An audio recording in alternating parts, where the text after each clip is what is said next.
Hello guys, magandang araw sa inyong lahat at welcome po muli sa aming channel. So sa ating video for today guys, ipapakilala lang namin sa inyo si Toby. Ito ang aming bagong motorsiklo. Siya po ay pang-apat na sa ating mga naging motor. At ang huli nga nating naging motor guys ay si 30. Siya po yung sniper na black at nabenta natin siya noong 2022 bandang May bilang preparation sa panganganak ni Mrs. So ito guys ay Honda Click 125 2021 model. Oo guys, second hand lang ulit siya. At wala kasi tayo guys na pang cash pang sa ngayon. At okay naman siya guys sa halagang 45,000. Ay tingin ko sulit na itong motorsiklo na to kasi yung takbo niya ay 19,000 something lang nung nabili ko. So sa akin na siya nag 20,000. At para sa akin ay goodbye na itong motor na to. Dako naman tayo guys sa mga downside nitong motor na to. So yan, meron siyang gas-gas dito sa kanyang daytime running light, dito sa front fender, at dito sa bandang huling flarings. Pero bukod dyan ay intact naman siya. Ito pa pala guys, ito sa may kanyang airbox. Pero hindi siya masakit sa mata.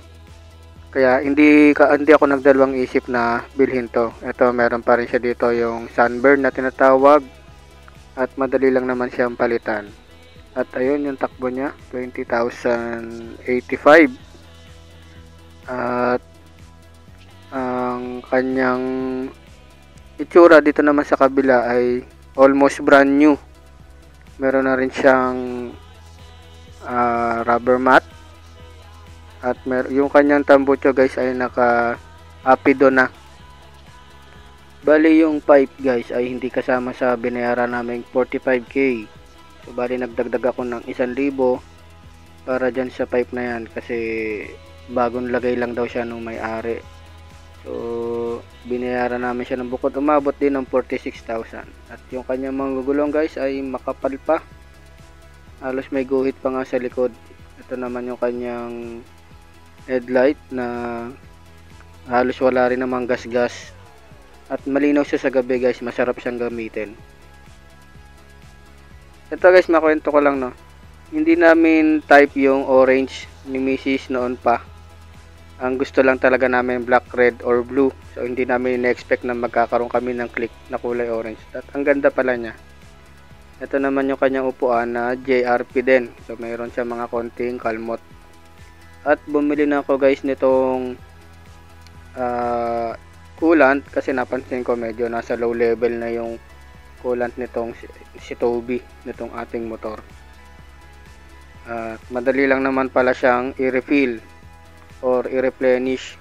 Ito guys ay nabili ko sa halagang 150 pesos lang.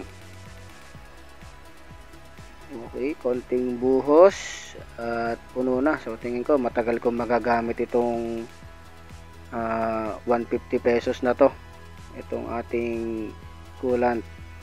At magagamit din naman siya sa ating sasakyan. At ito guys, yung ating motorsiklo. Nakakatuwa, mukha siyang bago dito sa side na to. Tapos sa kabila siguro didiskartehan ko na lang. At ito guys, yung ating motor. So subaybayan nyo kami or sana samahan nyo kami sa pagpapaganda pa nitong motor na to. At hanggang dito na lang itong ating video. Mag-iingat po tayo palagi.